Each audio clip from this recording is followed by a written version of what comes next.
Hello friends. நம்ம பார்க்க போகிறது என்ன, ஒரு டிஎன் நோட்டிஃபிகேஷன் ஜாப் தான். இது வந்து கவர்மெண்ட் ஜாபு. இதில் வந்து என்னென்ன ஜாப் வேகன்சி இருக்குன்னு பாருங்கள்.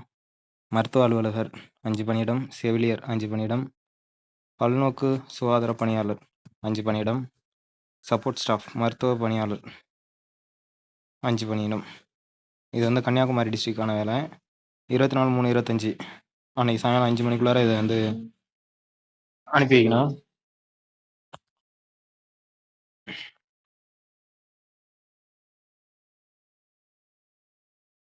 இதில் பார்த்தீங்கன்னா மாவட்ட வாரியாக தான் கொடுத்துருக்காங்க, எந்தெந்த டிஸ்ட்ரிக்ட்னு. உங்களுக்கு எந்த டிஸ்ட்ரிக் வேணுமோ அந்த டிஸ்ட்ரிக் சொல்லுங்கள். அந்தந்த டிஸ்ட்ரிக்கும் இந்த மெடிக்கல் வேகன்சி இருக்குது.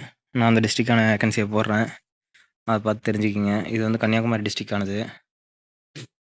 கன்னியாகுமரி மாவட்ட சுகாதார சங்கம் மூலம் முற்றிலும் தற்காலிக ஒப்பந்த அடிப்படையில் இது வந்து கான்ட்ராக்ட் பேஸில் தான் இந்த வேலை போடுறாங்க. அதையும் தெரிஞ்சுக்கிங்க. இது பர்மனெண்ட் இல்லை. MBBS degree awarded by university in district recognised by UGC. Doctor அஜ்ரப்லி சி.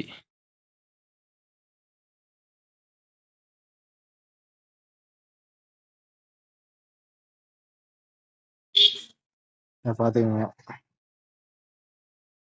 செவிலியர் பாருங்கள், diploma general nursing, DGNM, BSc nursing for institute ரெகனைஸ்டுன்னு சொல்லி கேட்டிருக்காங்க. 11 மாதம் ஒப்பந்த அடிப்படை.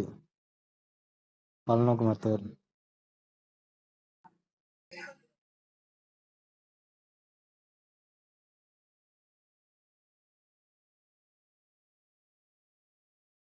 இந்த பதவிகள் முற்றிலும் தற்காலிக பணியிடம். எந்த ஒரு காலத்திலும் பணி நிரந்தரம் செய்யப்பட மாட்டாது.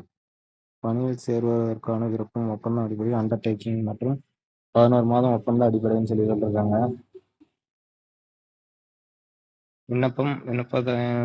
விண்ணப்பத்தின் பாஸ்போர்ட் சைஸ் ஃபோட்டோ, அப்புறம் பிறந்த நாளுக்கான ஆதாரம், பிறப்பு சான்றிதழ், 10ஆம் வகுப்பு சான்றிதழ், 12ஆம் வகுப்பு சான்றிதழ், அப்புறம் என்ன கல்வி தகுதி சான்று, 10ஆம் வகுப்பு சான்று இல்லை 12ஆம் வகுப்பு, பட்டப்படிப்பு சான்று, semester mark sheet, native certificate, வாக்காளர் அட்டை, ஆதார் அட்டை, குடும்ப அட்டை எதுவும் அழைச்சிக்கலாம்.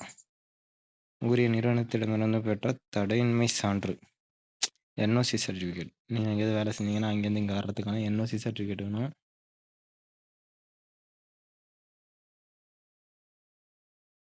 இது எல்லாமே ஜெராக்ஸ் காப்பி தான், எதுவும் ஒரிஜினல் வைக்கக்கூடாது, அதையும் பார்த்துக்கணும்.